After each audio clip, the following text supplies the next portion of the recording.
What's up everyone? So I thought about making a video on the Ascent, which was one of the Xbox exclusives I was looking forward to, and I got a lot of stuff to say. Let's start off with the whole discussion whether this game is an action RPG game or not, and then I'll talk about the positives and the negatives of the game. I'm around 13 to 14 hours in the game. I've done a decent amount of side quests. I'm getting close to finishing the main campaign. I'm kind of like semi-mid game, semi-late game at this point. And after all those hours, I feel like this game isn't really a straight up action RPG game. It's more of a traditional twin-stick shooter with a reasonable amount of action RPG influences. This is not really a game like Path of Exile or Diablo, where there's like an end game type of deal. Like, it's not really a game that requires you to farm and grind like hell, but it does got aspects of those games. There are abilities, spells, and they're all gonna be like very familiar to, like, you know, any veteran action RPG gamer. There's randomized enemy composition, enemy placements. There's also randomized loot. You can also have your own like special builds of your of your character, but there are no like classes or anything like that.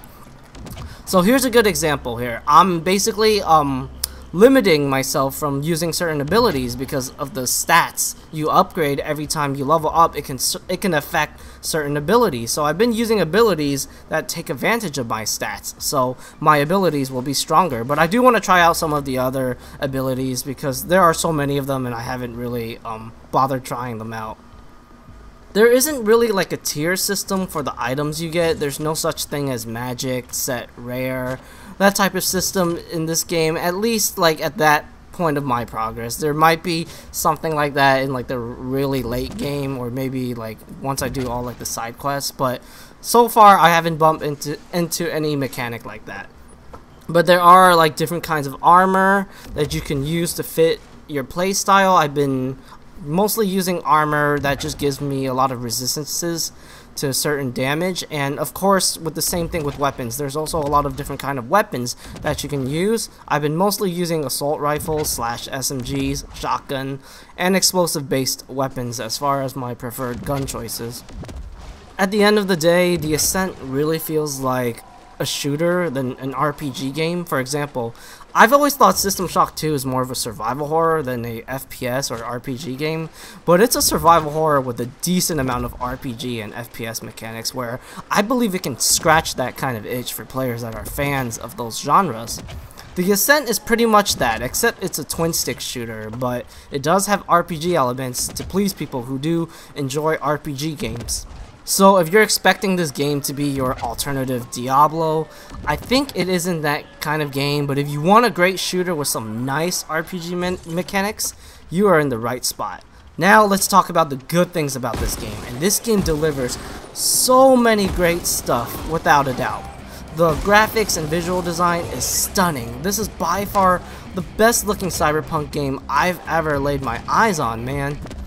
Like, it's so gorgeous, and there are so many different locations you'll explore, from cities, abandoned facilities, foundries, nightclubs, and so many more. This game, it really does feel like it's targeted to people like me who really love the subculture, and just being able to experience it in a game is just so mesmerizing, especially with the soundtrack too, which is pretty much what you expect from a cyberpunk style game.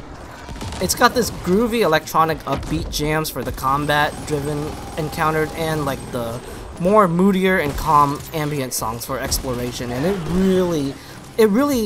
kind of like brings up the immersion like to like a whole different level when you're playing the game and just taking, like, you know, a good look at like the visual design and all like the levels.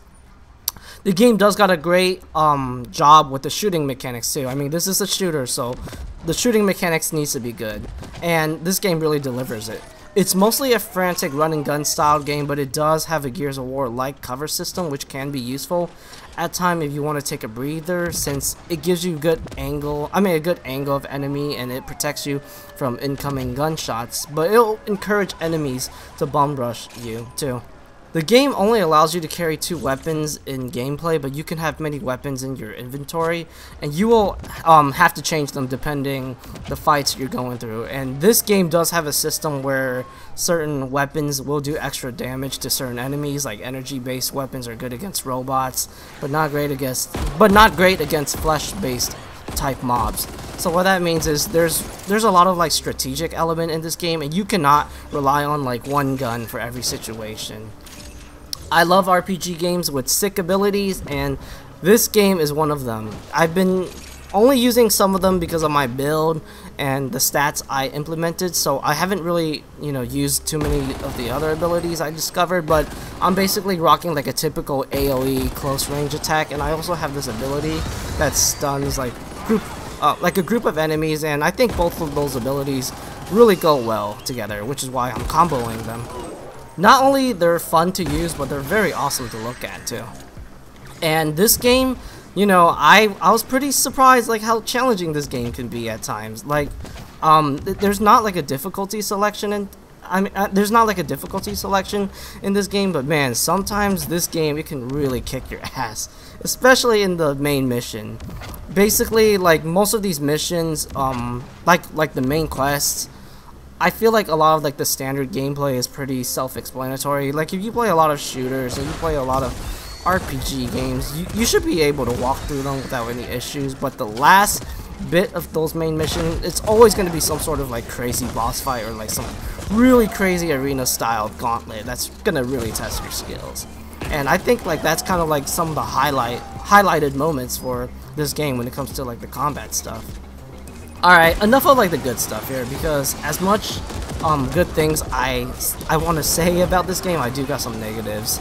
I do think there needs to be like some way to make navigation less annoying. You have to constantly spam the map button because the levels are so large and complex, so you really need to know like, where you're going. I really wish you have like a Diablo style, map system where I'm still playing the game, but I could see the map at the same time as I'm moving. I did bump into a handful amount of glitches while playing this game. I had a soft lock on one of the main missions, but I fixed it by just saving and quitting. But I also had some UI bugs that weren't working properly. I had 2 game crashes.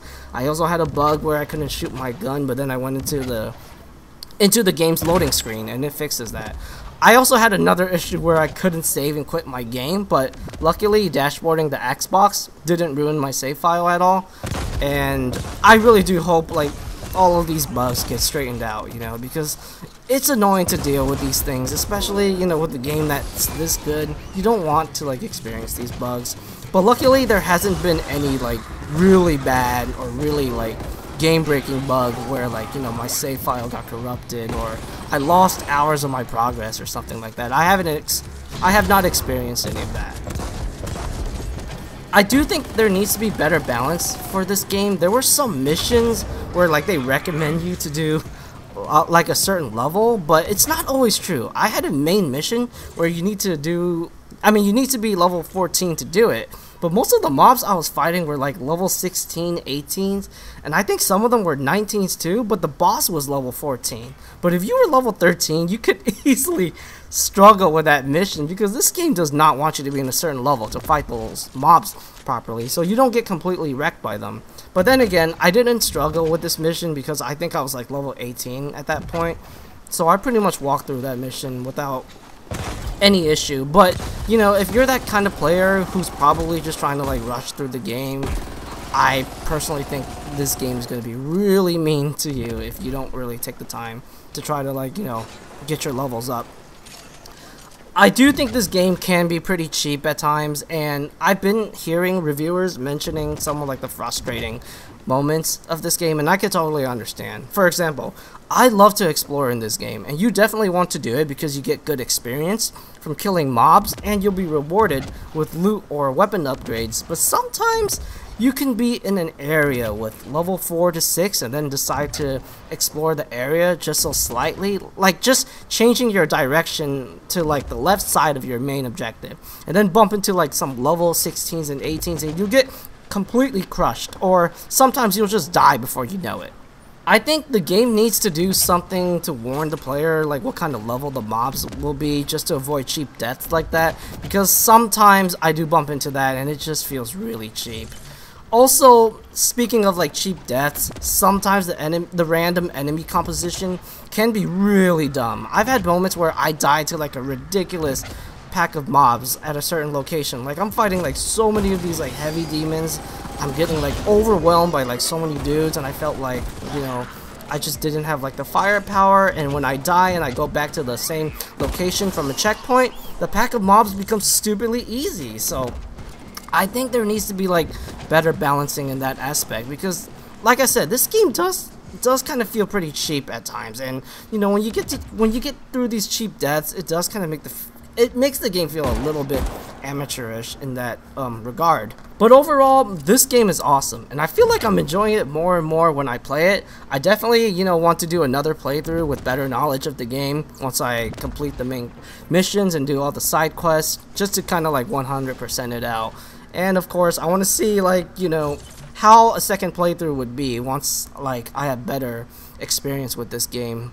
I do wish there was like a new game plus that'll increase the challenge once you finish the main missions and side missions, but who knows, maybe the devs are currently working on that idea in the future. But that'll be awesome, and basically the game will have its own little end game content pretty much.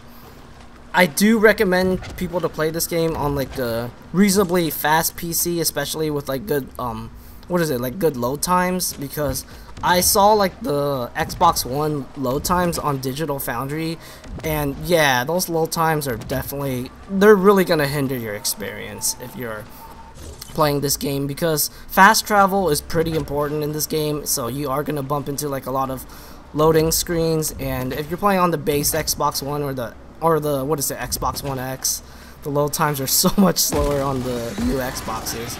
So I really recommend you guys to pick this game up if you ever plan to on the PC, as long as your rig is good, and on like the new Xboxes for the faster load times, because you are definitely going to get a better playing experience, and it's going to be better in the long term, without a doubt.